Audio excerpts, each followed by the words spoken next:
So hello everyone, कैसे हैं आप सब। उम्मीद करता हूँ बढ़िया होंगे। ओके, तो आज अपन एक नई स्टार्ट कर रहे हैं सीरीज जिसका नाम है बेसिक मैथमेटिक्स। बेसिक मैथमेटिक्स यानी कि सामान्य गणित। अब देखो, बहुत सारे बच्चे हैं जो कि कक्षा 10वीं में होंगे, कक्षा 11वीं में होंगे, कक्षा 12वीं में होंगे, या जो 12वीं को उत्तीर्ण कर चुके हैं, कोई कंपटीशन एग्जाम की तैयारी कर रहे हैं, जैसे कि GEE हो गया, जैसे कि नीट हो गया। इस तरीके की एग्जाम की तैयारी कर रहे हैं। तो अब आप किसी भी एग्जाम की तैयारी करो जिसके अंदर फिजिक्स आती है या फिर कहें तो गणित आता है, उसके अंदर बेसिक मैथमेटिक्स आना बिल्कुल पक्का है। आप इसे उसकी परछाई मान सकते हो। जहाँ जहाँ पर वो चलेंगे ये उसके साथ साथ चलेंगे। और ये क्या होता है, ये पूरा का पूरा हम यहाँ पर देखने वाले हैं, ये पूरा का पूरा बेसिक होता है। क्या होता है? बेसिक होता है। अगर आपको ये नहीं पता, ये एक तरीके से जड़ होती है, उनकी नींव होती है। अगर आपको इसके बारे में नहीं पता तो फिर आपकी जो आगे की मजबूती है, घर आपका मजबूत नहीं बन पाएगा। अगर आपकी नींव मजबूत नहीं है तो पहले आपको उसको मजबूत करना पड़ेगा। इसीलिए मैंने स्टार्टिंग करने का सोचा है और बिल्कुल जीरो लेवल से स्टार्ट करेंगे। कक्षा 10वीं का विद्यार्थी भी अगर इसको समझना चाहता है तो समझ जाएंगे। आज अपना पार्ट 1 होने वाला है, जो होने वाला है त्रिकोणमिति के ऊपर, जिसे ट्रिगोनोमेट्री कहते हैं। किसके ऊपर? त्रिकोणमिति के ऊपर, जिसे ट्रिगोनोमेट्री कहा जाता है। और इसका बेसिक देखेंगे। बेसिक मतलब जिस बच्चे को नहीं पता त्रिभुज क्या होते हैं, त्रिभुज को देख लेंगे। समकोण त्रिभुज जिसे राइट ट्रायंगल कहते हैं, ये क्या होते हैं इनको देखेंगे। पाइथागोरस थ्योरम क्या होती है, ट्रिगोनोमेट्रिक टेबल क्या होती है ना। बहुत सारे बच्चों को याद करने में दिक्कत आती है, उसको याद करने की ट्रिक भी देख लेंगे। किसी भी चीज़ को रेडियन में कन्वर्ट कैसे किया जा सकता है, रेडियन क्या है ना, और क्वाड्रेंट वगैरह क्या होते हैं, ये चतुर्थांश वगैरह, इन सारी चीज़ों को आज अपन देखने वाले हैं। और जनरली बहुत सारे बच्चों को मैंने देखा इसमें प्रॉब्लम ही होती है, और उस प्रॉब्लम का सॉल्यूशन आज हम लाने की कोशिश करेंगे। अब सबसे पहले हम अगर किसी भी टॉपिक को स्टार्ट कर रहे हैं तो पहले ये देख लें कि उसका इस्तेमाल कहाँ पर होता है, उसका यूज क्या है। कि पढ़ना टॉपिक को स्टार्ट कर दिया और हमें ये भी नहीं पता कि उसका इस्तेमाल कहाँ पर होता है। अपने हिमालय पर्वत को देखा ही होगा, नहीं मतलब इमेज वगैरह में तो देखा होगा। अपना कैलाश पर्वत है। अगर मैं हिमालय पर्वत की बात करूँ तो इसकी ऊंचाई होती है करीब 8,849 मीटर, है ना। हिमालय की मैं बात करूँ, ऊंचाई होती है 8,849 मीटर। ओके, तो इसकी जो ऊंचाई है वो इतनी ही क्यों है, मतलब इतनी ही क्यों है, मतलब वो तो बात नहीं है, लेकिन इसकी ऊंचाई इतनी है, उसको मापा कैसे गया। ओके, कैलाश पर्वत है, इसकी ऊंचाई है 6,636 मीटर। इसकी ऊंचाई 6,636 मीटर है। इसको किस तरीके से मापा गया, ये आज अपने को देखना है। मतलब मैं ये कह रहा हूँ, आप ये नहीं सीख पाओगे कि इसको किस तरीके से मेजरमेंट किया गया, क्योंकि आज अपना जो टॉपिक है वो त्रिकोणमिति है ना। अब इसका उपयोग होता है, देखो अगर हमें किसी भी पर्वत की ऊंचाई को मापना है तो ऐसा नहीं है कि आप यहाँ पर वीडियो को देखा और सीख गए। उसके अंदर बहुत सारे उपकरण लगते हैं और बहुत सारी तकनीकों का इस्तेमाल होता है, लेकिन उन्हीं तकनीकों में से एक बहुत महत्वपूर्ण चीज़ है जो कि निकल के आती है त्रिकोणमिति, जिसे ट्रिगोनोमेट्री कहते हैं, जिसे आज अपन देखने वाले हैं, है ना। तो इसका बेसिकली कहें तो यूज होता है। इसे पढ़ने से आप ये नहीं सीख जाओगे कि कैसे मैं उसकी ऊंचाई को माप सकता हूँ, हाँ, लेकिन आपको एक आइडिया लग जाएगा कि किस तरीके से मैं उनकी ऊंचाई को माप सकता हूँ। ओके, स्टार्ट करते हैं। जैसा कि यहाँ पर बताया गया है, मैंने इमेज ऐड की थी। ये अपना मान लीजिए कैलाश पर्वत है, 6,636 मीटर इसकी ऊंचाई है सरफेस से लेकर। तो इसकी जो ऊंचाई है वो इतनी है, इसको किस तरीके से मापा गया, उसके अंदर त्रिकोणमिति का यूज होता है। और जहाँ पर आपको त्रिभुज दिख रहा होगा, यहाँ पर एक त्रिभुज बना हुआ है, यहाँ पर भी त्रिभुज बना हुआ दिख रहा है। ये क्या है? ये कुतुब मीनार है, दिल्ली में बना हुआ है ना, दिल्ली का कुतुब मीनार है। और इसको लेकर एक फेमस जोक भी है। दो दोस्त थे, एक जो था काफ़ी ज़्यादा समझदार था और एक थोड़ा खच्चर टाइप का था।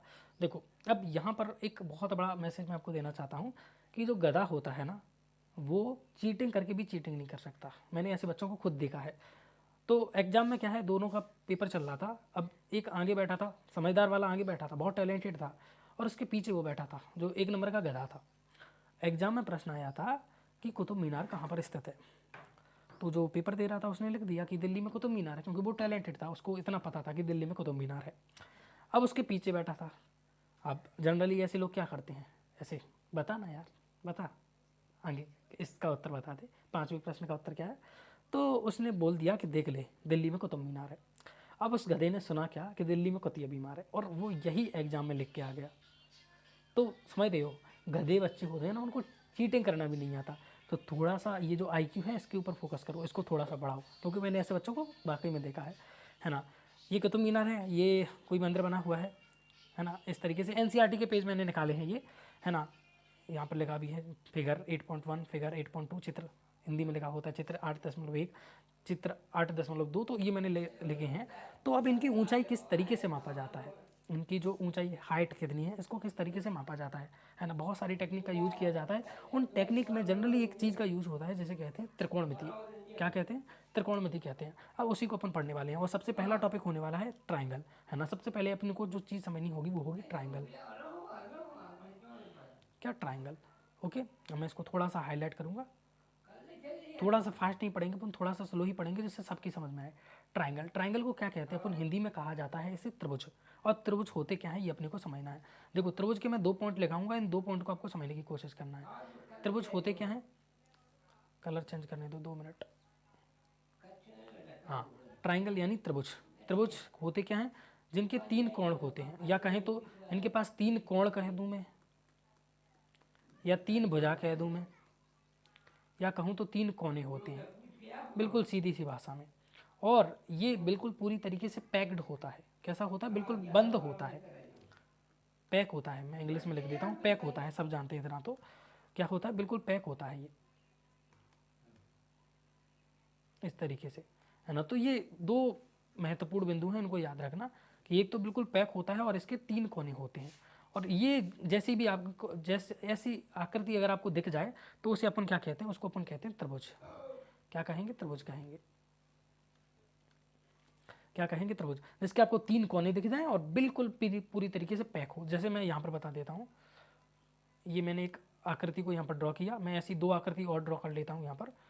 एक ये हो गई और एक ये हो गई, और एक और ड्रॉ करता हूँ मैं यहाँ पर, है ना। जिनको आता है वो स्किप भी कर सकते हैं, बाकी जिनको नहीं आता वो देख लें। देखो इस भुजा को क्या मैं त्रिभुज कह सकता हूँ, ये जो आकृति यहाँ पर बनी है क्या इसको मैं त्रिभुज कह सकता हूँ। देखो यहाँ पर देखा जाए तो ये इसका पहला कोना हो गया, ये इसका दूसरा कोना हो गया, ये इसका तीसरा कोना हो गया, ये इसका 4 कोने हो गए। तो मैंने कहा था उसके 3 कोने होते हैं, ना 3 से ज़्यादा ना 3 से कम। अब इसके 4 कोने हो गए तो ये चतुर्भुज होता है, 4 कोने वाला। 3 कोने वाला त्रिभुज होता है, तो इसके 4 कोने हैं तो ये चतुर्भुज होगा, सीधी सी बात है।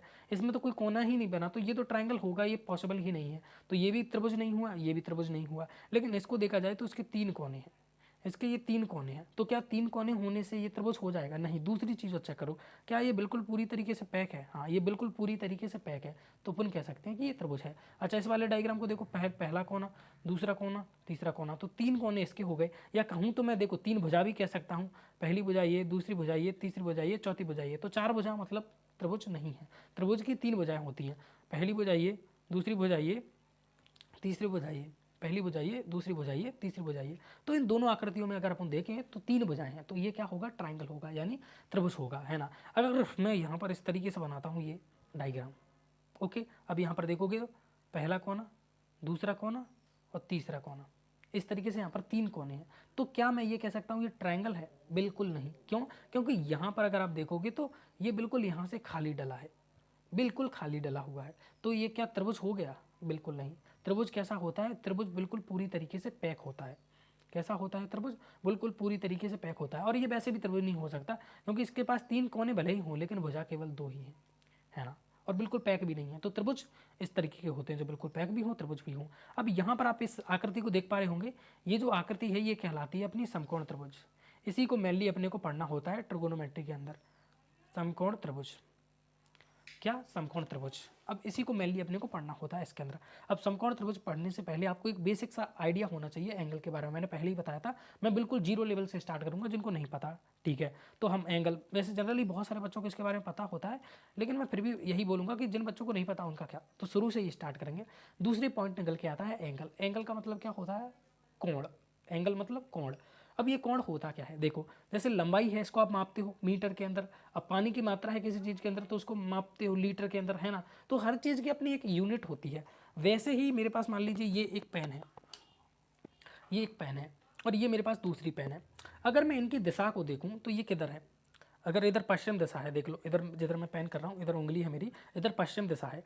तो इसकी अब इसकी मैं कैप को निकाल देता हूँ यहाँ पर। अब इस पेन का जो मुंह है वो किधर है? पश्चिम दिशा के अंदर है कि नहीं? पश्चिम दिशा के अंदर है। मैं एक और पेन को लेता हूँ जो कुछ इस तरीके से है। क्या इसका भी मुंह पश्चिम दिशा के अंदर ही है? हाँ बोलोगे, इसका भी मुंह पश्चिम दिशा के अंदर है और इसका भी मुंह पश्चिम दिशा के अंदर है, लेकिन दोनों के अंदर एक डिफरेंस है ना। ये थोड़ा सा इससे उठा हुआ है, थोड़ा सा उठा हुआ है, तो इस उठे हुए को मापना ही, ये उठे हुए भाग को मापना ही अपना क्या कहलाता है, कोण कहलाता है। जैसे लंबाई को मापते हैं तो उसको लंबाई कहते हैं, है ना। किसी चीज़ की मात्रा को मापते हैं तो उसका भार कहते हैं कि कितना वजन है इसके अंदर। ठीक इसी तरीके से ये कितना उठा हुआ है इसको मापते हैं, इसको कोण कहते हैं। इसको एंगल कहा जाता है। क्या कहा जाता है? कोण कहा जाता है। इसको एंगल कहा जाता है। अब हर चीज़ की अपनी एक यूनिट होती है, तो इसको मापते हैं तो इसकी भी यूनिट होती होगी, तो इसकी यूनिट होती है डिग्री। क्या होती है? डिग्री। और इसको इस तरीके से दर्शा देते हैं डॉट लगा के। बहुत मस्त चीज़ है। और इसकी एक और भी रहती है रेडियन। रेडियन में कन्वर्ट करना होता है तो π/180 कर दो, इसका मल्टीप्लाई कर दो, है ना, जो भी आपका थीटा है उसके अंदर, तो ये रेडियन में कन्वर्ट हो जाएगा। अभी समझ में नहीं आया होगा, चिंता की कोई बात नहीं है, हम धीरे धीरे सारी चीज़ों को समझेंगे। ये पहली चीज़ और ये दूसरी चीज़, ठीक है, रेडियन।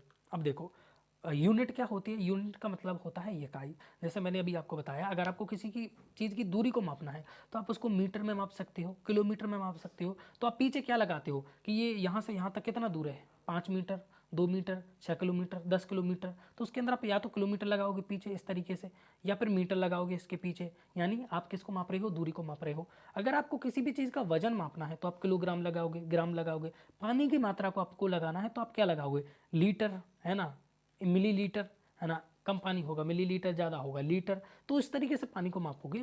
तो इनकी क्या होती है, किसी भी चीज़ का मापन करना होता है तो उसकी इकाई होती है, यूनिट होती है, जिसका इस्तेमाल अपन पीछे करते हैं। तो वैसे ही अपने को कोई चीज़ कितनी उठी हुई है इसको मापना है, उसे कोण कहते हैं। और इसका मापन किसके अंदर करते हैं? डिग्री के अंदर। अब जैसे मैं देखूँ, इसकी दिशा बिल्कुल इस तरफ है, किस तरह? पूर्व की दिशा में।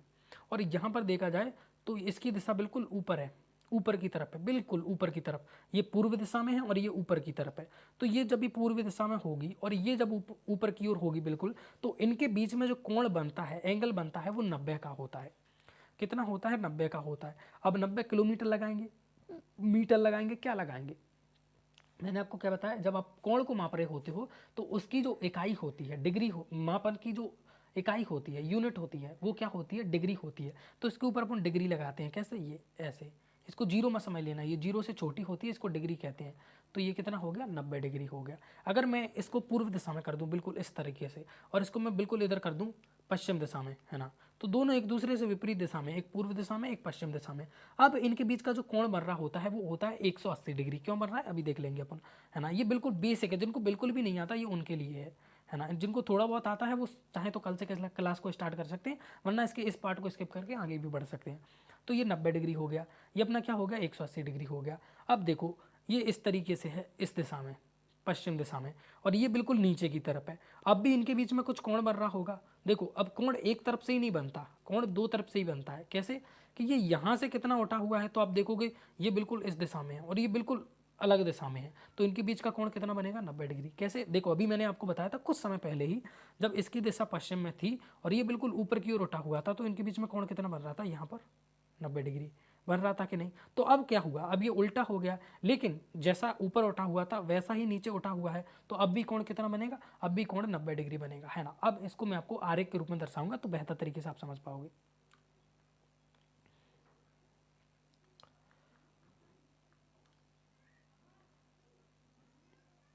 देखो कुछ इस तरीके से।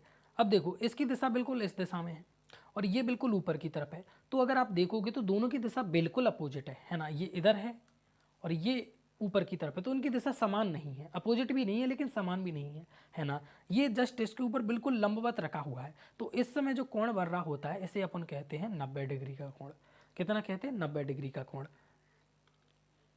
अब इसकी दिशा मैंने इधर कर दी, अब ये ऊपर की तरफ है, तो अब कितना कोण बन रहा होगा? कोण का मतलब क्या होता है? कोण का मतलब होता है उठा हुआ भाग। तो जितना ये अब आपस में उठे हुए थे उतना ही ये उठे हुए हैं, तो यहाँ पर भी तो 90 डिग्री का ही कोण बनेगा, है ना। अब देखो यहाँ पर ये रहा अपना एक चतुर्भुज, क्या रहा? एक चतुर्भुज, है ना। तो यहाँ पर देखो, यहाँ पर ये इधर की तरफ है ये, और यहाँ पर ये भुजा नीचे की तरफ है, तो अब ये दोनों भी तो इसके बिल्कुल लंबवत हैं, तो यहाँ पर कितना कोण बन रहा होगा? 90 डिग्री का।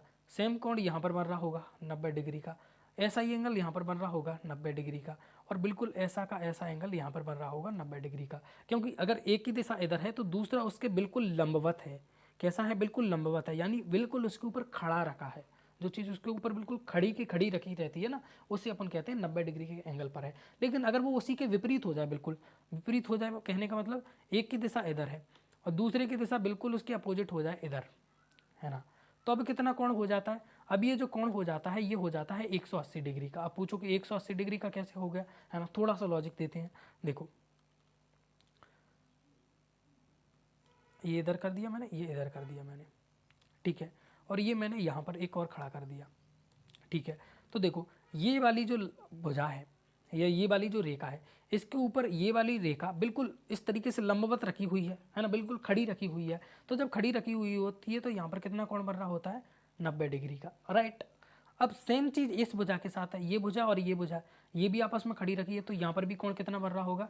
90 डिग्री का। तो अगर मैं ये टोटल एंगल देखना चाहूँ तो कितना हुआ? 90 डिग्री इधर बन रहा है लेफ्ट हैंड साइड में और 90 डिग्री ही इधर बन रहा है राइट हैंड साइड के अंदर। तो 90 और 90 कितना हो गया? 180 डिग्री, है ना। हो सकता है लेफ्ट राइट ही आपको कंफ्यूज करें, क्योंकि मैं कैमरे में रहता हूँ तो कैमरे में उल्टा सीधा हो जाता है, जैसे एम्बुलेंस पे लिखा होता है ना उल्टा एम्बुलेंस, है ना, ठीक उसी तरीके से दर्पण वाला सिस्टम चलता है यहाँ पर कैमरे के अंदर।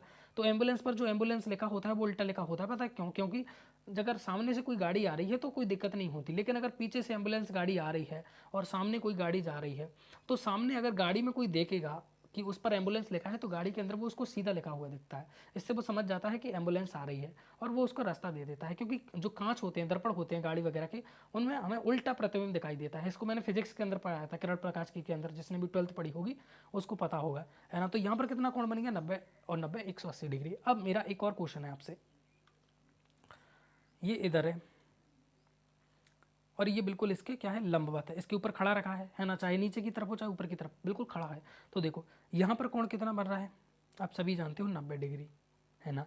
अगर मैं कहूँ यहाँ पर भी तो कोण बन रहा है ना, ये बिल्कुल इससे इस तरह झुका हुआ है, तो ये कोण कितना है? क्या मेरे को आप बता सकते हो? देखो मैं क्या करता हूँ, थोड़ा सा कलर चेंज करता हूँ। जिन्होंने बता दिया काफ़ी अच्छी बात है, जो नहीं बता पाए वो देखें। एक रेखा मैंने इधर खींच दी, एक रेखा मैंने इधर खींच दी, ठीक है ना। तो देखो यहाँ से यहाँ तक का कोण कितना हो गया? 90 डिग्री का, क्योंकि ये बिल्कुल इसके ऊपर कैसा लंबवत है। और यहाँ से यहाँ तक का कोण कितना हो गया? 90 डिग्री का। ये बिल्कुल इसका कैसा है? बिल्कुल लंबवत है। और यहाँ से यहाँ तक का कोण भी कितना हो गया? 90 डिग्री का। तो 90 डिग्री का ये, 90 डिग्री का ये, 90 डिग्री का ये, तो 9 9 18, 18 और 9 27, है ना। तो टोटल कितना हो गया? 270 डिग्री का।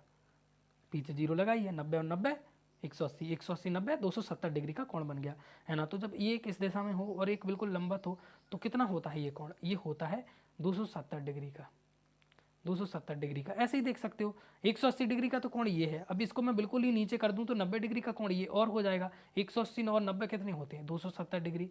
तो ये क्या होते हैं? कोण होते हैं। क्या होते हैं? ये कोण होते हैं, एंगल होते हैं। इनको मापा जाता है कि कोई चीज़ कितनी उठी हुई है ना।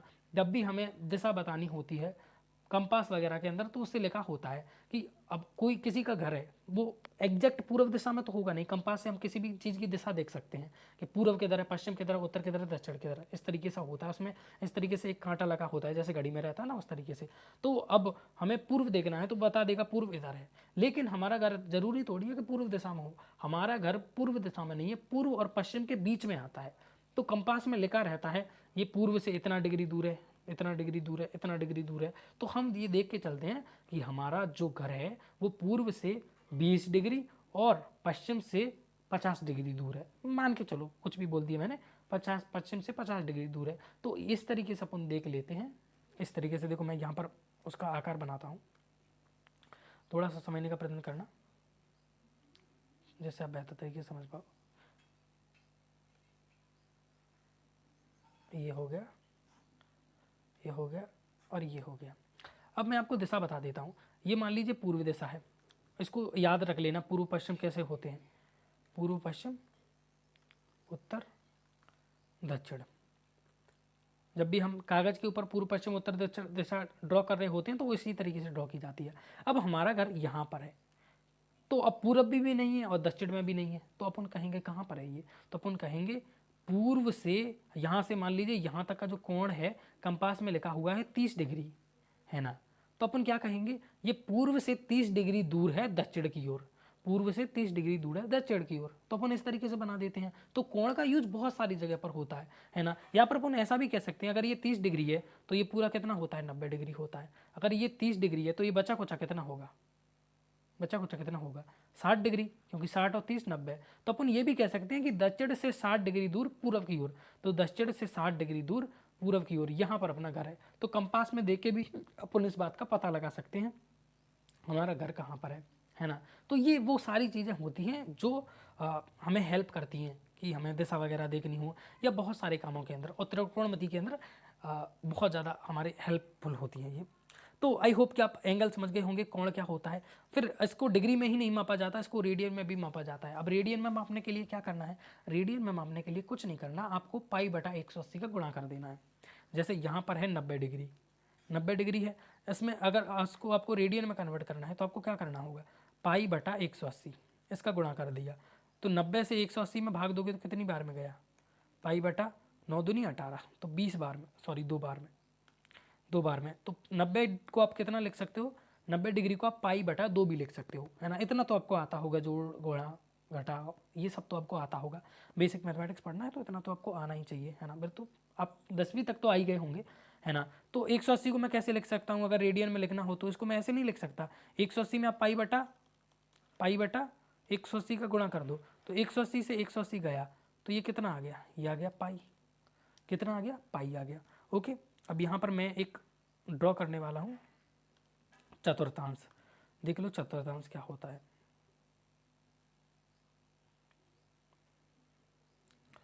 ठीक है, इसके अंदर मिरर का ऑप्शन है ना, तो ये हो गया अपना, थोड़ा टेक्नोलॉजी का इस्तेमाल किया जाए इस तरीके से, और इसकी एक कॉपी तैयार की और इसको बिल्कुल ऐसे रोटेट कर दिया, हाँ ऐसे ही, और आकार छोटा करना पड़ेगा यार इसका, चलो कोई नहीं, जैसा बन गया वैसा ठीक है। देखो तो यहाँ पर कोण अपना 0 डिग्री है, ठीक है। यहाँ पर कोण कितना हो जाएगा, ये कोण कितना होता है 90 डिग्री का, है ना, कितना होता है 90 डिग्री का। इस 90 डिग्री को अगर मेरे को रेडियन में लिखना हो तो क्या करूँगा, 90 का मैं पाई बटा 180 में गुणा कर दूंगा। तो 90 का 180 में भाग दोगे तो कितनी बार में गया, 2 बार में, तो ये पाई बटा 2, तो इसको 90 डिग्री भी लिख सकता हूँ मैं और पाई बटा 2 भी लिख सकता हूँ, है ना। और ये और कितना हो गया 90 डिग्री का, तो 90 डिग्री ये टोटल यहाँ से यहाँ तक का कोण कितना हो गया 180 डिग्री, तो ये कितना है 180 डिग्री का, ये कितना था 90 डिग्री ऊपर था, ये 90 डिग्री और हो गया यहाँ से 0 से ये 90 और 90 से 90 और, तो 180 डिग्री, है ना। यहाँ तक तो मैंने भी आपको बता दिया था, तो ये 180 डिग्री हो गया। 180 डिग्री को रेडियन में लिखना है, वही काम जो हमने पहले किया था, पाई बटा 180 में इसका गुणा कर दो, तो 180 से 180 खटाक बचा क्या अपने पास पाई यहाँ पर, तो इसको मैं रेडियन में पाई भी लिख सकता हूँ। इसके अलावा 90 0 से ये 90 डिग्री, फिर 90 डिग्री और, तो 90 और 90 कितना हो गया 180 डिग्री, और ये कितना है, ये 90 डिग्री और है अपना, ये 90 डिग्री और है यहाँ से यहाँ तक, ये और ये आपस में 90 डिग्री है, ये और ये आपस में 90 डिग्री है, ये और ये आपस में 90 डिग्री है, तो 90 और 90 180, 180 और 90 270, तो ये कितना है 270 डिग्री ऊपर है, कितना है 270 डिग्री ऊपर है। इस तरीके से कितना हो गया 270 डिग्री ऊपर हो गया। 270 डिग्री को अगर मेरे को रेडियन में कन्वर्ट करना है तो क्या करूँगा, 270 का गुणा कर दो अपन पाई बाय 180 के अंदर। अब बड़ी दिक्कत आ गई, बहुत हार्ड मैथ आ गया यहाँ पर, बिल्कुल सरल है यार। देखो क्या करो, 9 से भाग दे दो, इसमें 90 से भाग दे दो, तो 90 से 18 में भाग दोगे तो कितनी बार में जाएगा, 90 दूनी 180, है ना। और 90 का 270 में भी भाग दे दो तो कितना आएगा 3, है ना। बोलोगे 90 का भाग देना नहीं आता, सिंपल है, 9 का भाग दो 9 दूनी 18, 9 का भाग दो 9 3 27, 0 से 0 कट गया, है ना। अब इतना तो आपको आता होगा यार, मैं इतना मान के चल रहा हूँ, जोड़ घटाओ तो आपको सीख गए होंगे, आप 10वीं को पास कर चुके होंगे। तो यहाँ पर कितना आया, ऊपर आया 3 पाई और नीचे कितना आया 2 आया, ऊपर कितना आया 3 पाई और नीचे कितना आया 2 आया। ओके, अब और आगे बढ़ते हैं, तो ये 90 डिग्री और आगे चला गया, तो 90 और 90 180, 180 90 कितना हो गया 270, 270 और ये कितना हो गया 90 360, जोड़ के देख लेना 360। ओके, अब 360 को फिर से कन्वर्ट करना हो गया किसके अंदर, रेडियन के अंदर, तो कैसे कन्वर्ट करूँ, 360 गुणित पाई बटा 180 कर दो, तो करोगे कितना 9 चौके 36 और 9 दूनी 18, 2 से 4 में भाग दोगे तो 2 दूनी 4, तो कितना आ गया 2 पाई। तो इसको अगर मैं इसको रेडियन में लिखना चाहूँ तो कैसे लिख सकता हूँ, यहाँ पर लिख सकता हूँ मैं 2 पाई, है ना। और डिग्री में लिखना चाहूँ तो 360 डिग्री। अरे यार यहाँ पर तो 0 डिग्री था ना, हाँ तो 0 डिग्री और 2 पाई और 360 डिग्री में क्या अंतर है, बहुत छोटा सा अंतर है। जैसे कि जैसे कि अगर मैं कहूँ इसकी दिशा इधर है और इसकी दिशा इधर है, तो इन दोनों के बीच में कोण कहाँ बन रहा है?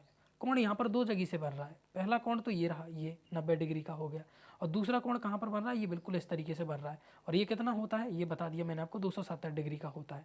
ओके, ठीक वैसे ही ये हमारे पास एक रेखा है ना, और दूसरी भी रेखा इसी दिशा में है। तो दोनों जब समान दिशा में है, जैसे इसकी भी दिशा पश्चिम में है, इसकी भी दिशा पश्चिम में है बिल्कुल, तो इनके बीच में कोण कितना बना? बोलोगे कोण बना ही नहीं, 0 डिग्री।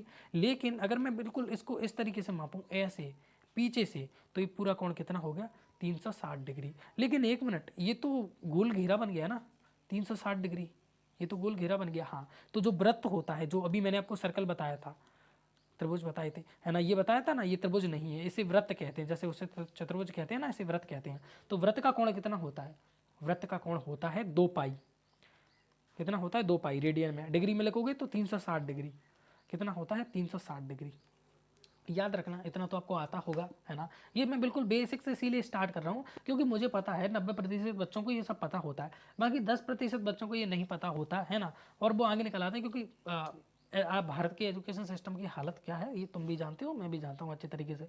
सरकारी स्कूलों में क्या हो रखा है, कितने ग्रामीण क्षेत्र से बच्चे, ये तुम भी और मैं हालत अच्छे तरीके से जानते हैं। तो अपन ने देखो ट्रायंगल हो, आई होप कि आपकी समझ में आ गया होगा। अगर कहीं पर नहीं आया तो वीडियो को रिवाइंड करके देख लेना। अब बात आती है राइट ट्रायंगल की। किसकी? राइट ट्रायंगल, जिसे समकोण त्रिभुज कहा जाता है। तो त्रिभुज समझ लिया, अब समकोण त्रिभुज समझना बहुत ज़्यादा जरूरी है, काफ़ी ज़्यादा इंपॉर्टेंट चीज़ है ये, है ना, समकोण त्रिभुज। और यहीं पर आती है आपकी पाइथागोरस थ्योरम, जिसे पाइथागोरस चर्चा देखे गए थे। इसे कहते हैं अपन, क्या कहते हैं? Right triangle. राइट ट्रायंगल यानी कि समकोण त्रिभुज, समकोण त्रिभुज। ओके, अब ये देखो यहाँ पर समकोण त्रिभुज होता कौन सा त्रिभुज है? जो यहाँ पर 90 डिग्री का कोण बनाए। सीधी सी बात है, हर वो त्रिभुज जिसकी दो भुजाएं 90 डिग्री का कोण बना रही हूँ वो समकोण त्रिभुज कहलाता है। क्या? जिसकी दो भुजाएं 90 डिग्री का कोण बना रही हो। अब मैंने इसको देख लिया, इसको देख लिया, इसको क्या मैं इसे समकोण त्रिभुज कह सकता हूँ? कतई नहीं कह सकता। क्यों? आप सभी जानते हो कि ये 90 डिग्री का कोण नहीं है, ये भी 90 डिग्री का कोण नहीं है, और ये भी 90 डिग्री का कोण नहीं है। क्यों? 90 डिग्री का कोण कब होता है? जब बिल्कुल एक दूसरे के ऊपर खड़े रखे होते हैं, दोनों एक दूसरे के परस्पर कैसे होते हैं? लंबवत होते हैं। तो इसको तो मैं समकोण त्रिभुज नहीं कह सकता। तो समकोण त्रिभुज कौन सा हो गया अपना? समकोण त्रिभुज ये हो गया, क्योंकि ये बिल्कुल इस तरीके से लंबा है, और देखो 3 भुजा भी हैं इसकी, 3 कोने भी हैं, और बिल्कुल पूरी तरीके से पैक भी है। तो क्या हो गया? समकोण त्रिभुज हो गया। और एक और इंपॉर्टेंट बात कि त्रिभुज के तीनों कोणों का योग हमेशा 180 डिग्री होता है। त्रिभुज के तीनों कोणों का योग हमेशा 180 डिग्री होता है। यानी देखो, एक कोण यहाँ पर बन रहा होगा, एक कोण यहाँ पर बन रहा होगा, और एक कोण यहाँ पर बन रहा होगा। अगर तीनों का मैं टोटल निकालूं तो कितना होता है? 180 डिग्री होता है। तो याद रखना, त्रिभुज के 3 कोणों का योग कितना होता है? 180 डिग्री होता है। बिल्कुल जीरो लेवल से बता रहा हूँ, सबको पता होता है वैसे तो, जो बिल्कुल बेसिक से सीखना चाहते हैं वो देख लें। तो ये क्या होता है? 90 डिग्री हो गया। तो ये कितना होगा? ये कितना होगा? ये जितना भी हो इसका टोटल 90 डिग्री ही होगा। मान लीजिए ये θ1 है और ये θ2 है। अगर इन दोनों को जोड़ दिया जाए, θ1 को और θ2 को, तो यहाँ पर कितना आना चाहिए? यहाँ पर आना चाहिए अपना 90 डिग्री। क्यों? क्योंकि 90 डिग्री का तो कोण ये है। अब 90 डिग्री में मैं कितना और जोड़ूं कि 180 डिग्री हो जाए? तो आपको पता चलेगा कि 90 डिग्री में अगर आप 90 डिग्री जोड़ोगे तो 180 होगा। तो इन दोनों का कोण 190 डिग्री होना चाहिए। अगर इन दोनों का कोण 90 डिग्री नहीं हुआ, मान लीजिए इन दोनों का टोटल हुआ 50 डिग्री, मान के चलो 50 डिग्री हुआ, तो 90 और 50 कितने हो गए फिर? 90 और 50 कितने हो गए? 140 डिग्री। लेकिन 140 डिग्री तो भैया मेरे कोण होता ही नहीं है। त्रिभुज के तीनों कोणों का योग कितना होता है? 180 डिग्री। अगर ये नहीं हुआ तो वो त्रिभुज नहीं है ना। जैसे कहते हैं ना, मैं कहता था कि पेपर में क्वेश्चन आएगा तो यही आएगा, नहीं तो पेपर ही नहीं आएगा, काम खत्म। तो ठीक वैसे ही त्रिभुज के तीनों कोणों का योग 180 डिग्री होगा। अगर नहीं है तो वो त्रिभुज ही नहीं है। तो यहाँ पर 90 डिग्री है तो इन दोनों का टोटल 90 डिग्री ही होना चाहिए। अगर 90 डिग्री नहीं हुआ, मान लीजिए अगर मैंने इन दोनों को जोड़ा और 40 डिग्री निकल के आ गया, तो 90 और 40 को जोड़ूंगा तो फिर कितना निकल के आएगा मेरे पास? कितना निकल के आएगा? 90 और 40 130 डिग्री। लेकिन 130 डिग्री और 90 डिग्री, मतलब 130 डिग्री 180 डिग्री में बहुत फासला होता है। तो ये कोण इन दोनों का योग कितना होना चाहिए? 180 डिग्री होना चाहिए। क्यों? क्योंकि त्रिभुज 1, ये कोण, ये कोण, ये कोण, तीनों का टोटल योग कितना होना चाहिए? 180 डिग्री होना चाहिए। और 180 डिग्री तभी होगा जब ये दोनों कितने के बराबर होंगे? 90 डिग्री के बराबर होंगे। इन दोनों का योग कितने के बराबर होगा? 90 डिग्री के बराबर होगा। आगे बढ़े तो ये समकोण त्रिभुज हो गया जिसकी दो भुजाएं 90 डिग्री का कोण बना रही होती है। सारी चीज़ों को धीरे धीरे समझेंगे। अब यहाँ पर हमें समझना होता है, देखो हम एक एंगल लेके चलते हैं, दो एंगल नहीं, एक एंगल। इसको मैं हटा देता हूँ, तो हम यहाँ पर एक कोण लेके चल रहे हैं। जब हम यहाँ पर एक कोण लेके चल रहे हैं तो हम क्या करते हैं, ये जो कोण होता है इसके सामने वाली भुजा को कुछ नाम देते हैं। तो इसको अपन ने नाम दे दिया, ये वाली जो भुजा है इसको नाम दे दिया लंब। लंब, तो लंब कौन सी होती है? जो थीटा के सामने वाली भुजा होती है। यहाँ पर कोण बन रहा है थीटा, तो इसके सामने वाली भुजा क्या हो जाएगी? लंब हो जाएगी। क्या हो जाएगी? लंब हो जाएगी। अब देखो ये कोण है, समकोण है, इसे समकोण कहते हैं। क्या कहते हैं? समकोण। और ये कितना होता है? 90 डिग्री के। कितना होता है? 90 डिग्री के बराबर। तो जब ये 90 डिग्री है तो इसके सामने वाली जो भुजा है ये, इसके सामने वाली भुजा है ये क्या कहलाती है? ये कहलाती है कर्ण। क्या कहलाती है? कर्ण। 90 डिग्री के सामने वाली भुजा कर्ण कहलाती है। और जो बची कुची भुजा होती है इसे अपन आधार कहते हैं। तो ये नीचे बची कुची भुजा है ये कहलाती है आधार। शेष भुजा अपनी आधार कहलाती है ना? क्या कहलाएगी? आधार कहलाएगी। लंब का अर्थ क्या होता है? लंबाई। कर्ण का आधार अर्थ होता है कर्ण, मतलब उसका एक स्पेशल नाम है। आधार का मतलब क्या होता है? जिस चीज़ के सहारे अपन टिके हुए हैं। जैसे अपन यहाँ पर टिके हुए, अपने घरों का आधार क्या है? धरती है, प्लेन है ना? वैसे ही देखो यहाँ पर थोड़ा बैक आओ, आपको यहाँ पर हिमालय की इमेज देखो। यहाँ पर ट्रायंगल बन रहा है, यहाँ पर एक कोण यहाँ पर बन रहा है, एक कोण यहाँ पर बन रहा है। तो मैं क्या कहूँगा, ये जो कोण बन रहा है दो, आई होप आपको अच्छे तरीके से दिख रहे होंगे, ये जो दो कोण बन रहे हैं इनके सामने वाली भुजा ये लंब कहलाएगी, क्योंकि कोण बन रहा होता है उसके सामने वाली भुजा क्या कहलाती है? लंब। और जो समकोण बन रहा होता है इसके सामने वाली भुजा क्या कहलाती है? कर्ण कहलाती है ना? और बची कुछ भुजा क्या कहलाती है? आधार कहलाती है। बची कुछ भुजा क्या कहलाती है? आधार कहलाती है। तो ये लंब है, ये लंब है। तो यही तो है, इसी को तो कहेंगे हिमालय की लंबाई की। यहाँ से ये कितना ऊपर है इसी को तो कहते हैं लंबाई, इसी को तो कहते हैं। बस त्रिभुज में जब उसे दर्शाना होता है तो अपन लंब कह देते हैं। लंब का मतलब होता है लंबाई। अब ये नीचे टिका हुआ है तो ये इसका सरफेस एरिया है, इसे क्या कहेंगे? आधार। तो त्रिभुज है इसी तरीके से ये, तो इसका जो सरफेस एरिया है इसे क्या कहेंगे? आधार। लेकिन यहाँ पर सबसे ज़्यादा महत्वपूर्ण क्या होता है? कोण। कोण कैसे? अब देखो थोड़ा सा अपन आगे चलते हैं। हाँ, मैंने यहाँ पर एक और ट्रायंगल बनाया और ये राइट ट्रायंगल है, यानी कि समकोण त्रिभुज है। और यहाँ पर भी 90 डिग्री का कोण है, लेकिन यहाँ पर मैं थीटा इसको नहीं लेके चल रहा हूँ, थीटा इसको लेके चल रहा हूँ। अब इसको क्यों लेके चल रहा हूँ वो बाद की कहानी, अभी समझ में नहीं आएगी। धीरे धीरे आप आगे बढ़ोगे तो सबको समझ में आता जाएगा। अब यहाँ पर थीटा कोण बन रहा है, तो अब यहाँ पर लंब क्या होगा? अब बहुत सारे बच्चे गलती कर देते हैं, इसको लंब कह देते हैं। ये लंब हो गया, जैसे यहाँ पर था ना पीछे लंब, नहीं। लंब क्या बताया मैंने? थीटा के सामने वाला लंब होता है। तो यहाँ पर थीटा बन रहा है तो लंब क्या होगा? ये होगा लंब। थीटा के सामने वाला क्या हो, तो बीच में कुछ टेक्निकल इश्यू हमेशा की तरह, पुरानी प्रथा है अपनी, वो आते रहते हैं। तो मैंने आपको क्या बताया? थीटा के सामने वाला लंब होता है। तो ये रहा यहाँ पर थीटा, इसके सामने वाला क्या हो गया? लंब हो गया। अब ये देखो ये 90 डिग्री का कोण बन रहा है, तो इसके सामने वाला क्या हो जाएगा? ये हो जाएगा कर्ण। 90 डिग्री के सामने वाला कर्ण। और ये बच्चे कुछ भैया ये लंब नहीं होंगे, ये क्या हो जाएंगे? आधार, है ना? क्या कहते हैं इनको? आधार। ये इनके नाम है। देखो कोई ना कोई नाम तो हमें देना पड़ेगा, चीज़ों को समझना है तो कोई ना कोई नाम तो देना पड़ेगा, बिना नाम के नहीं चलता। अब एक गांव में सभी व्यक्तियों के नाम एक ही हैं तो कैसे काम चलेगा? नाम तो सबको अलग अलग देना पड़ेगा, समझना इसीलिए, है ना? तो यहाँ पर देखो ये 90 डिग्री है, इसके सामने वाली भुजा कर्ण, बची कुछ भुजा ये आधार, और ये लंब, क्योंकि ये थीटा के सामने वाला लंब होता है। तो आई होप समकोण त्रिभुज आपकी समझ में आ गया होगा। समकोण त्रिभुज समझ में आ गया है तो बस आपको कुछ नहीं करना, एक और समकोण त्रिभुज बना लेना है। और यहाँ पर मैं सब कुछ शॉर्ट में लिखने वाला हूँ। ओके, ये कोण कितना है? 90 डिग्री। 90 डिग्री का कोण तो देखना आ गया होगा। ये एंगल कितना है? थीटा है। थीटा के सामने वाला क्या होगा? लंब होगा, तो उसको एल से दर्शा दिया, लंब। ये क्या होगा? 90 डिग्री के आगे वाला कर्ण होगा, और ये बचा कुचा क्या होगा? आधार होगा। तो एल फोर लंब, ए फोर आधार और के फोर कर्ण। एल फोर लंब, ए फोर आधार और के फोर क्या हो गया? कर्ण हो गया। आई होप कि आपको यहाँ तक तो कोई दिक्कत होगी नहीं। अब यहाँ पर आती हैं साइन, कॉस, टेन, जिससे सबसे ज़्यादा डर लगता है। साइन, कॉस, टेन, ठीक है। आगे लगता है थीटा। थीटा यानी एंगल, आप सभी जानते हो, कोई बताने वाली बात नहीं है। ओके, और यहाँ पर लगा दो थोड़ा सा डॉट डॉट, सबको समझेंगे, चिंता वाली बात नहीं है। जो साइन होता है ना, इसका एक बहुत ही प्यारा मित्र होता है। साइन होता है इसका एक बहुत ही प्यारा मित्र होता है जिसका नाम होता है कॉसेक। क्या होता है? कॉसेक।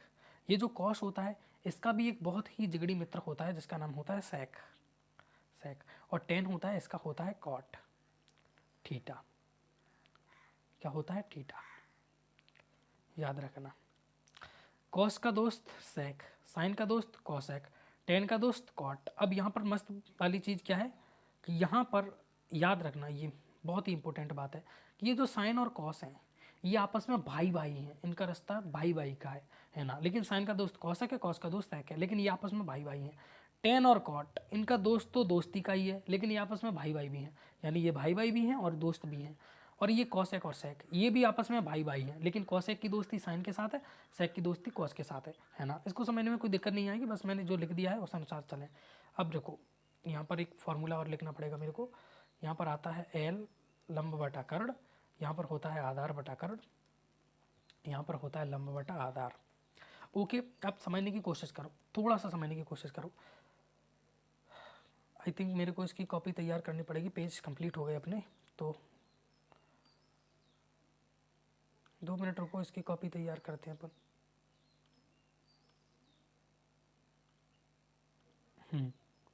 तो आज मुझे लगता है कि अपन समकोण त्रिभुज तक ही सीमित रहेंगे बस, और इसके बाद अपन ट्रिगोनोमेट्रिक टेबल को देख लेंगे। ये अपने लिए आज के लिए काफ़ी होगा। ओके, हाँ, तो sine theta is equal to होता है लंब बटा कर्ण। अब मैं इसको मिटाने वाला हूँ, ये किसी काम का नहीं है अपने। ओके, मैंने आपको क्या बताया था, साइन, साइन का दोस्त कौन, कॉसेक, और कॉस का दोस्त कौन, सेक, इसको याद कर लेना। और टेन का दोस्त कौन, कॉट। बहुत मस्त चीज़ है, साइन का दोस्त कॉसेक, कॉस का दोस्त सेक और टेन का दोस्त कॉट। और इसको याद करने का बिल्कुल मस्त तरीका है, क्या, जो साइन होता है, साइन, 2 मिनट रुको, जो टेन होता है इसके स्टार्टिंग में टी आता है और इसके एंड में क्या आता है, टी आता है। टेन के स्टार्टिंग में क्या आता है, टी आता है, और कॉट के एंड में क्या आता है, टी आता है। कॉस के स्टार्टिंग में सी आता है और सेक के एंडिंग में क्या आता है, सी आता है। और ये दोनों बच्चे कुछ भैया, तो अब इनका कोई दोस्त नहीं है, तो ये आपस में दोस्ती निभाएंगे, भले ही आगे पीछे कुछ आता हो या ना आता हो, ठीक है। तो याद कैसे रख सकते हैं, जब भी अपन कॉस लिखते हैं तो कॉस कैसे लिखते हैं, COS, तो इसकी स्टार्टिंग कहाँ से होती है, सी से, कॉस, है ना। तो कॉस का दोस्त क्या होगा, वो जिसकी एंडिंग सी पर होती हो। बोलोगे सेक की एंडिंग सी पर होती है, तो सेक और कॉस आपस में कैसे हो गए, बिल्कुल दोस्त, बिल्कुल पक्के वाले दोस्त हो गए। लेकिन भैया कॉसेक की भी तो एंडिंग होती है सी से, लेकिन कॉसेक देखो थोड़ी बड़ी चीज़ है ना। सेक और कॉस दोनों में कितने आते हैं, 3 3 अक्षर, तो इसको ऐसे याद रख सकते हो, कोई रूल नहीं है, मैं ट्रिक बता रहा हूँ, है ना, तरीका बता रहा हूँ कैसे याद रख सकते हो। तो साइन का दोस्त क्या हो गया, कॉसेक हो गया, है ना। साइन का कॉस भाई भाई है, ये दोनों साइन और कॉस कैसे हैं, भाई भाई हैं, ब्रदर है ना। कॉसेक कॉसेक कैसे हैं, भाई भाई हैं, ब्रदर हैं। और टेन और कॉट भाई भाई भी हैं, दोस्त भी हैं, क्योंकि टेन के शुरुआत में क्या आता है, टी आता है, कॉट के एंड में क्या आता है, टी आता है, कॉस के स्टार्टिंग में सी आता है, सेक की एंड में सी आता है। तो ये आपस में भाई भाई हो गए, याद रखना। मैं यहाँ पर जो भी बता रहा हूँ थोड़ा थोड़ा सा पढ़ लेना, याद करने वाली चीज़ जितनी भी बताई है, बाकी मैं प्रैक्टिस कराऊंगा तो सब चीज़ें ऑटोमेटिकली हो जाएंगी, चिंता वाली कोई बात नहीं है ना। जब प्रैक्टिस होता है तो प्रैक्टिस मेक्स मैन परफेक्ट, है ना। और वो दोहा है ना, बहुत करत करत अभ्यास ते जड़मत हो सुजान, रसरी आवत जात है सिल पर पड़त निशान। तो प्रैक्टिस से सब कुछ हो जाता है, कोई चिंता वाली बात नहीं, मजे करो। साइन थीटा इक्वल टू होता है लंब बटा कर्ण, कॉस थीटा इक्वल टू होता है आधार बटा कर्ण, टेन थीटा इक्वल टू होता है लंब बटा आधार। अब बात ये है कि इसको याद कैसे करें। याद करने का बिल्कुल तरीका है, मस्त तरीका। हमारे यहाँ पर एक कक्का हुआ करते थे, कक्का मतलब दद्दा को कक्का बोलते हैं। तो जो कक्का हुआ करते थे ना, वो थोड़ी थोड़ी सी बात पे उनका जो सर था वो बिल्कुल लाल पड़ जाता था, गुस्से से लाल पड़ जाते थे, है ना। तो अपन उनसे बोलते थे, उनको चढ़ाते थे लाल बटा कक्का। क्यों, क्योंकि वो थोड़े से में ही उनका गुस्सा बिल्कुल हाई टेम्परेचर पहुंच जाता था। तो उनको चिढ़ाते थे, कैसे, लाल बटा कक्का कह के, लाल बटा कक्का, लाल बटा कक्का ऐसे कहते थे। तो वो बहुत चिढ़ते थे, लाल LAL कक्का के, इतना तो इंग्लिश आती होगी, वरना तुम्हारा क्या होगा, है ना। तो लाल बटा कक्का, लंब बटा कर्ण, ये हो गया आधार बटा कर्ण, और ये हो गया लंब बटा आधार। ये शॉर्ट ट्रिक है याद करने की, ऊपर हो गया लाल, नीचे हो गया कक्का, तो ये हो गया लंब बटा कर्ण, ये हो गया आधार बटा कर्ण, ये हो गया लंब बटा आधार, है ना। इतना तो आता है, L फुल लंब, A फुल आधार, इतनी तो इंग्लिश आती है ना, L फुल लंब। तो देखो ये डिनोट करता है साइन को, ये डिनोट करता है कॉस को, और ये डिनोट करता है टेन को, है ना। इसको मैंने कैसे याद किया था, सिंपल सी बात है, एक शब्द याद कर लिया था, सिंग कॉस टेन, सिंग कॉस टेन, सिंग कॉस टेन। अब इसको याद करने की जरूरत नहीं है। साइन का दोस्त कौन, कॉसेक, है ना। टेन का दोस्त कौन होगा, टेन की शुरुआत में टी है, कॉट के एंड में टी है, तो टेन का दोस्त कौन हो गया, कॉट, है ना, और उसका भाई भी है कॉस। कॉस का क्या हो गया, कॉस का हो गया सेक, कॉस का क्या हो गया सेक, क्योंकि कॉस की स्टार्टिंग में सी है और सेक की एंडिंग में सी है। यहाँ पर क्या है साइन है, और इसका दोस्त क्या हो गया कॉसेक, जैसा कि मैंने बताया साइन का दोस्त कॉसेक, कॉस का दोस्त सेक और टेन का दोस्त कॉट। अब ये जो दोस्त लोग होते हैं ये हमेशा उल्टे चलते हैं, है ना। तो मैं यहाँ पर क्या लिखा है, यहाँ पर देखो, यहाँ पर क्या लिखा है sine, sine is equal to लंब बटा कर्ण, तो कोसेक इज इक्वल टू क्या हो जाएगा, कोसेक उसका उल्टा होता है तो वो हो जाएगा कर्ण बटा लंब। ये होता है एल बटा के साइन, तो ये हो जाएगा के बटा एल। सेक, सेक टीटा क्या होता है, सेक टीटा होता है यहाँ पर अपना इसका उल्टा, कॉस का उल्टा, क्योंकि सेक और कॉस आपस में दोस्त हैं, तो ये आधार बटा कर्ण, ये हो गया कर्ण बटा आधार। टेन टीटा इसका उल्टा कॉट टीटा, तो ये हो जाएगा आधार बटा लंब। अब इसकी प्रैक्टिस करते हैं तभी तो आपकी समझ में आएगा, वरना दिमाग से सब कुछ ऊपर निकल जाएगा। तो थोड़ी सी प्रैक्टिस इसकी क्या है ज़रूरी है। इसको मिटाते हैं क्योंकि पीछे लिखा हुआ है, चिंता वाली कोई बात नहीं है। ठीक है, मैंने यहाँ पर 3 ट्रायंगल बनाए, 3 ट्रायंगल के लिए आपको क्या है साइन कॉस और टेन की वैल्यू बतानी है। ठीक है, इसकी जो लंबाई है वो अपन मान के चल रहे हैं 2 मीटर है, और इसकी जो चौड़ाई है वो मान के चल रहे हैं 3 मीटर है, और इसका जो कर्ण है वो मान के चल रहे हैं 5 मीटर है। इसकी जो लंबाई है वो मान के चल रहे हैं 1 मीटर है, इसकी जो चौड़ाई है वो मान के चल रहे हैं कितनी है 3 मीटर है, और ये जो है अपन मान के चल रहे हैं 5 मीटर है। अब मान के चल रहे हैं, कुछ भी हो सकता है वो, तो ये मान लीजिए 2 है, ये मान लीजिए 3 है, और ये मान लीजिए 8 है ना, 8 मीटर है। अब ये जो पहला वाला त्रिभुज है इसके लिए आप मेरे को साइन की वैल्यू बताओ, साइन टीटा की वैल्यू, और कॉस टीटा की वैल्यू बताओ। टीटा यहीं पर बन रहा है, चिंता ना करो, टीटा यहीं पर बन रहा है, जबकि इसमें जो टीटा है वो यहाँ पर बन रहा है, टीटा यहाँ पर बन रहा है। ओके, बताओ साइन और कॉस की वैल्यू बताओ। इसमें तुम मुझे टेन और कॉट की वैल्यू बताओ, टेन टीटा और कॉट टीटा की वैल्यू बताओ, और यहाँ पर मेरे को सेक टीटा की वैल्यू बताओ और कॉसेक टीटा की वैल्यू बताओ। आपको मेरे को बताना है। आई होप कि आपने इसको कर लिया होगा। अब नहीं कर पाए तो उत्तर देखो। सबसे पहली ट्रिक जो कि मैंने आपको बताई थी, हमारे कक्का हैं वो बात बात पर कैसे हो जाते हैं, लाल हो जाते हैं, तो लाल बटा कक्का, लाल बटा कक्का। और मैंने ट्रिक क्या बताई थी, sin cos tan, sin cos tan, यही बताई थी सिंक कॉस टेन, देख लो सिंक कॉस टेन। ओके, अब साइन के भैया कौन, कॉसेक, हमेशा उल्टे चलते हैं, कॉस के सेक बिल्कुल टेढ़ी खीर, और टेन का कॉट, बदमाश आदमी बिल्कुल। ठीक है, अब यहाँ पर देखना है, थोड़ी ब्राइटनेस कम है, कंपेयर कोई दिक्कत नहीं है, थोड़ी थोपड़ा बेकार हो जाएगा और क्या होगा ज़्यादा से ज़्यादा। अब देखो, अपन यहीं पर खत्म कर लेंगे, ट्रिगोनोमेट्रिक टेबल को कल देख लेंगे। मेरे को लग रहा है लेक्चर काफ़ी ज़्यादा लंबा हो गया। देखो sine theta, sine theta is equal to क्या है, sine theta is equal to क्या है लंब बटा कर्ण, क्या है लंब बटा कर्ण, तो इस क्या हो जाएगा लंब बटा कर्ण। कॉस थीटा, कॉस थीटा क्या है, ये आधार बटा कर्ण, ए बटा के, आधार बटा कर्ण, ए पुर आधार के पुर कर्ण, है ना। यहाँ पर टेन थीटा है, tan theta is equal to क्या है लंब बटा आधार, क्या है लंब बटा आधार। कॉट टीटा, कॉट टीटा क्या है, टेन के भैया दोस्त हैं और टेन के उल्टे चलेंगे हमेशा, तो ये है लंब बटा आधार, तो ये क्या होंगे आधार बटा लंब, क्या होंगे आधार बटा लंब। सेक टीटा, सेक टीटा क्या है कर्ण बटा आधार, कर्ण बटा आधार, क्यों कॉस टीटा इक्वल टू क्या होता है आधार बटा कर्ण, ए बटा के, तो सेक टीटा क्या हो जाएगा के बटा ए, क्योंकि ये हमेशा उसके विपरीत चलते हैं। कॉसेक टीटा, कॉसेक टीटा क्या होगा भैया साइन टीटा का उल्टा होता है ना, साइन टीटा लंब बटा कर्ण, तो ये क्या हो जाएगा कर्ण बटा लंब, ये लिखा है ना कॉसेक थीटा कर्ण बटा लंब, है ना उल्टा। आई होप इतनी समझ में आ गया। अगर फिर भी नहीं आया है तो मैं आपको एक ही चीज़ बोलूँगा, रिवाइंड करके देख लें एक बार वीडियो को, लेक्चर को पूरा शिद्दत से समझाया आपको। ओके, अब रही बात ऐसे इक्वेशन की, तो इसको सॉल्व करते हैं, इसको क्या करते हैं सॉल्व करते हैं।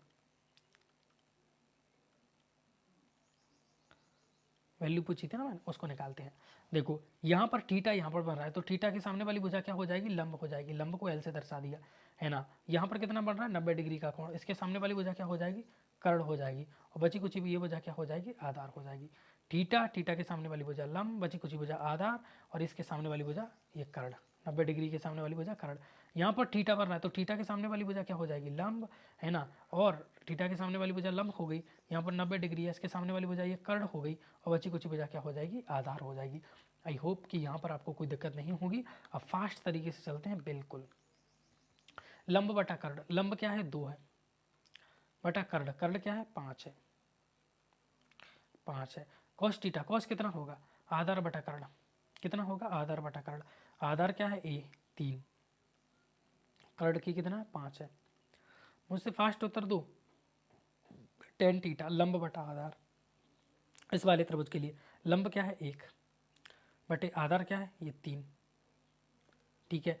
कॉस थीटा ये 1/3 है, तो इसको 3/1 कर दो, 3/1 कर दो इसको, क्योंकि 1/3 करो या 3/1, सॉरी 1/3 है। कॉट थीटा उसका क्या होता है, उल्टा होता है, क्यों? क्योंकि वो उसका दोस्त होता है। ये L/A है तो वो A/L होगा। या फिर यहाँ पर भी देख लो, A कितना है 3 है, L कितना है 1 है, या फिर इसको 10 का उल्टा भी लिख दो, है ना। तो ये 1/3 है तो ये 3/1 होगा, क्योंकि 10 और कॉट आपस में उल्टे होते हैं। 3/1 को आप 3 भी लिख सकते हो, क्योंकि 1 का 3 में भाग दोगे तो 3 ही आता है ना। ओके, बाद बाकी आता है अपना सेक थीटा। क्या आता है? Sec theta. कर्ण बटा आधार। कर्ण क्या है यहाँ पर 8 है, बटे आधार। आधार क्या है? ये है 2। बहुत सारे बच्चे इसको आधार समझ लेते हैं, लेकिन यहाँ पर थीटा उल्टा है, तो आधार क्या हो गया 2। अब 8 में 2 से भाग दोगे तो कितना आएगा 4। बटे का मतलब ही होता है भाग देना, तो 8 में 2 से भाग दोगे तो कितना आएगा 4। यहाँ पर k बटा एल, के क्या है 8 है, बटा एल, एल क्या है 3 है। तो ये अपने पास यहाँ पर निकल के आया। आई होप आपने इन क्वेश्चन को सॉल्व कर लिया होगा।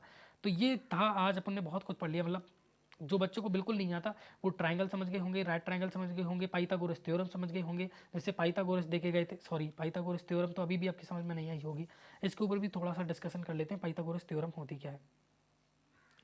ओके, पाइथागोरस थ्योरम होती क्या है? पाइथागोरस थ्योरम अपन से ये कहती है कि एल का स्क्वायर और के का स्क्वायर बराबर होता है, सॉरी थोड़ा सा गलत लिख दिया मैंने, एल का स्क्वायर और ए का स्क्वायर बराबर होता है के का स्क्वायर। लंब का वर्ग प्लस आधार का वर्ग बराबर होता है कर्ण का वर्ग। इस बात को याद रख लेना।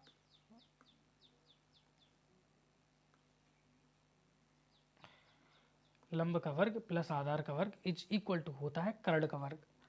ठीक है, अब लंब आधार कर्ण ये सारी चीज़ें आप बिल्कुल अच्छे तरीके से समझ चुके हो। इसे पाइथागोरस थ्योरम, पाइथागोरस थ्योरम इसीलिए कहते हैं क्योंकि इसे पाइथागोरस देखे गए थे। Pythagoras theorem, P T for Pythagoras theorem.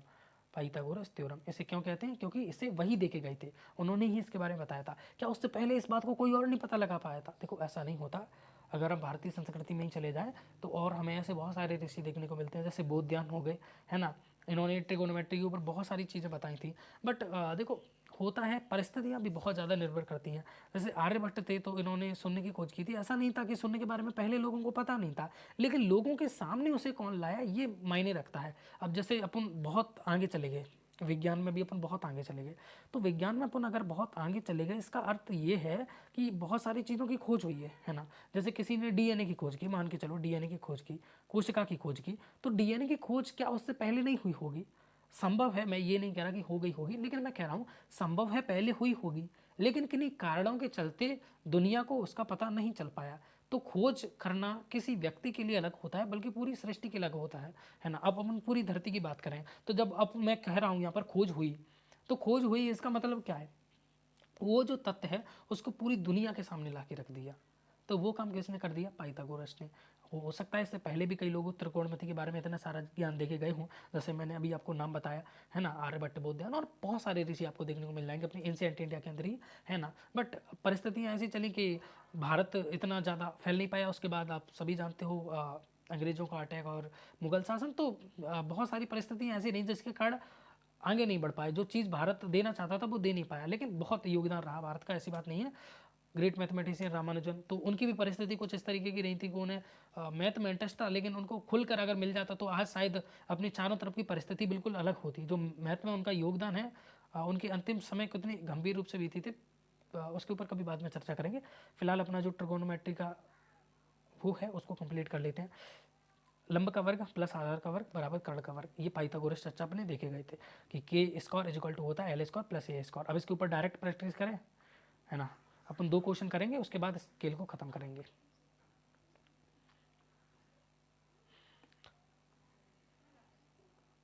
ठीक है, और मैं आपको होमवर्क में दे दूंगा कुछ। ये 2 मीटर है, ये 4 मीटर है, तो ये कितना होगा?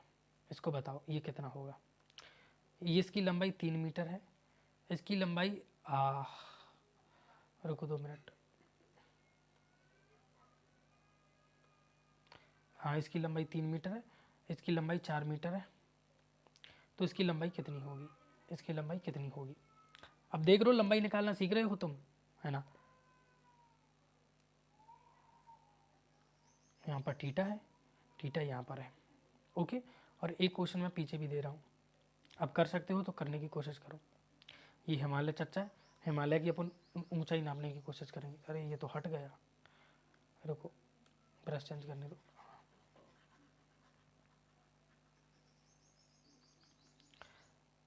ये अपने को पता है 2 मीटर है, ये अपने को पता है 4 मीटर है, तो ये कितना होगा, ये यहाँ से यहाँ तक ये जो लंबाई है वो कितनी होगी। ये अपने पास 3 मीटर है, इसको थोड़ा सा बैक करने दो, करने की कोशिश करो तब तक क्वेश्चन को तुम। ये अपना 3 मीटर है, ये अपना 1 मीटर है, तो उसकी लंबाई कितनी होगी। और ये अपना 2 मीटर है, और ये अपना भी 2 मीटर है, तो इसकी लंबाई कितनी होगी। इनको करने की कोशिश करो। चलिए अपन स्टार्ट करते हैं, जो मैंने क्वेश्चन दिए थे आपको सॉल्व करना उनको। ओके, तो पाइथागोरस थ्योरम अपन से क्या कहती है, लंब का वर्ग प्लस आधार का वर्ग इज इक्वल टू के का वर्ग। पहले सूत्र को लिख लो ऊपर, L square plus K square is equal to L square plus A square is equal to K square, ये होता है। ओके, चलिए सॉल्व करना स्टार्ट करते हैं। मैंने आपको क्या बताया था, थीटा ये है तो लंब ये हो जाएगा, कर्ण ये हो जाएगा, आधार ये हो जाएगा। क्यों, 90 डिग्री के सामने वाला कर्ण और थीटा के सामने वाला लंब, बचा कुचा आधार। अब यहाँ पर क्या बोल रहा है, लंब का स्क्वायर। लंब क्या है, लंब हो गया ये इसका स्क्वायर नहीं पता तो एल का स्क्वायर लिख दिया। ए यानी आधार का स्क्वायर, आधार कितना है 2 मीटर, तो 2 का स्क्वायर बराबर के का स्क्वायर। के क्या है, ये 4 दिया है अपने को, तो 4 का स्क्वायर, तो एल का स्क्वायर प्लस 2 का स्क्वायर कितना हो गया 4। 2 का स्क्वायर, किसी भी चीज़ की घात 2 होती है, इसका अर्थ होता है कि उसका उसी संख्या में उतनी बार मल्टीप्लाई है। जैसे 2 की घात 2 है तो इसका क्या मतलब होता है, 2 का गुणा 2 में ही हुआ है, 2 का गुणा 2 में ही हुआ है, तो 4। अब 4 की घात 2 है, इसका मतलब 4 का गुणा जो है 4 में ही हुआ है। जैसे x की घात 2 है मान लो, है ना, तो इसका मतलब क्या है, x का गुणा कर रहा हूँ मैं x के अंदर। 8 की घात 2 है, इसका मतलब क्या है कि मैं 8 का गुणा कर रहा हूँ 8 के अंदर। इसे वर्ग कहते हैं, किसी भी संख्या की जितनी घात होती है उसका उसी में उतनी बार गुणा होता है। तो 2 की घात 2 थी तो उसमें उसका कितना बार गुणा हुआ, 4 बार, 2 बार। तो 2 की घात 2 4, 4 की घात 2 तो कितना हो जाएगा 16, क्योंकि 4 का गुणा 4 में करोगे तो कितना आएगा 16। तो L square is equal to, अब इस 4 का पक्षांतर करोगे इधर तो इधर पहुंच जाएगा माइनस के अंदर, तो एल स्क्वायर बराबर 16 माइनस के 4 कितना होता है, 16 माइनस के 4 होता है 12। एल बराबर इस स्क्वायर का पक्षांतर किया तो अंडर रूट में कन्वर्ट हो गया, है ना, 12। अब ये अंडर रूट 12 यहीं पर उत्तर आ गया अपना, है ना। ये आई होप आपको इतना तो आता होगा सब कुछ बेसिक सा, है ना। अब यहाँ पर इसकी लंबाई अपने को ज्ञात करनी है, तो फिर से वही पाइथागोरस थ्योरम लगा दो, L square plus A square is equal to K square. L, अब यहाँ पर थीटा है तो ये क्या हो जाएगा एल, थीटा के सामने वाला एल, है ना। यहाँ पर ये 90 डिग्री का एंगल है तो इसके सामने वाला ये हो जाएगा के, और ये बचा कुचा क्या हो जाएगा अपना ए।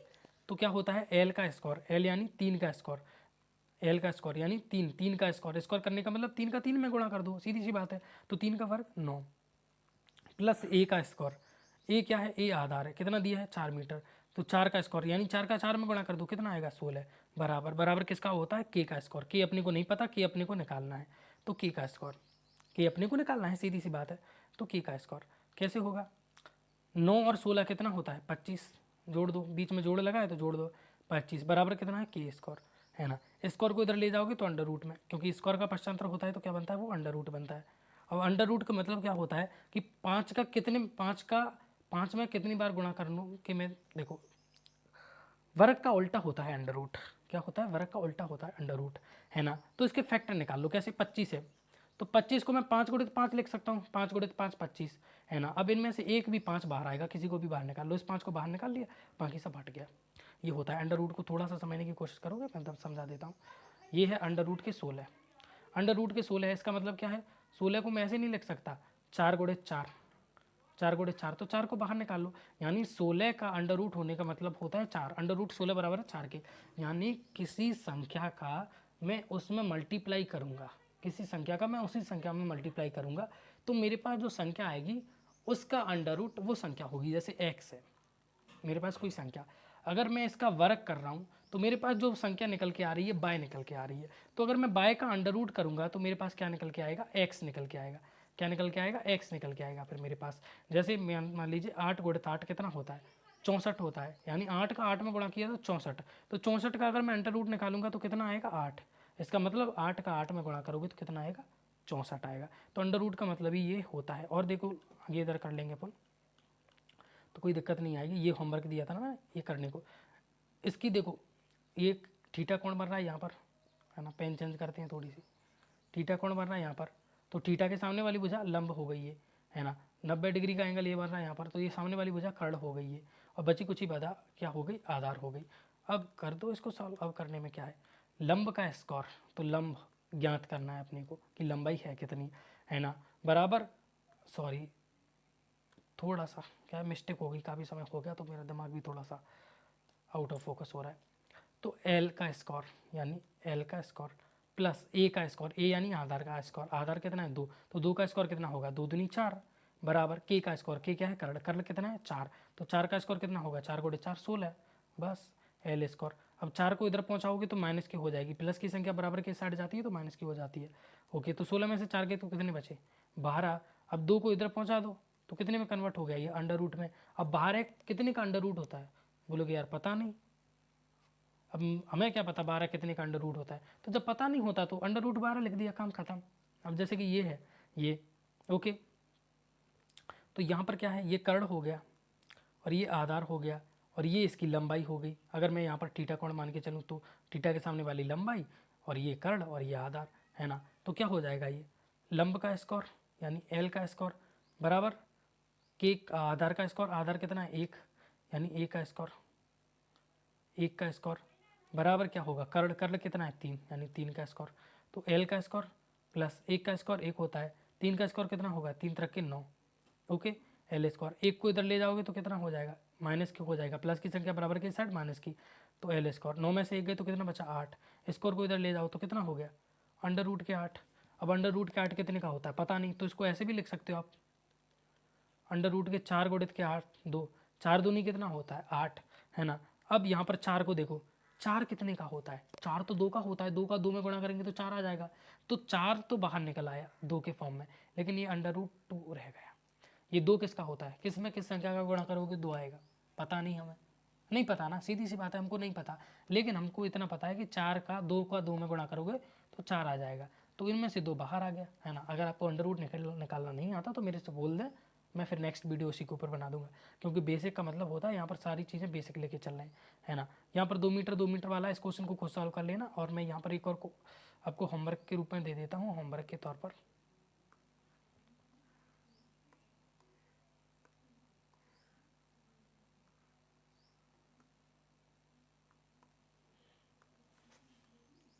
थीटा यहाँ पर है, थीटा यहाँ पर है, इसमें थीटा यहाँ पर है, यहाँ पर थीटा यहाँ पर है, ठीक है। ये 2 मीटर है, ये 3 मीटर है, और ये हो गया ज्ञात करना है आपको। ये 1 मीटर है, ये 2 मीटर है, ये आपको ज्ञात करना है। ये 3 मीटर है, ये भी 3 मीटर है ना, ये आपको ज्ञात करना है। ये 4 मीटर है और ये अपना 16 मीटर है, और ये आपको क्या करना है ज्ञात करना है।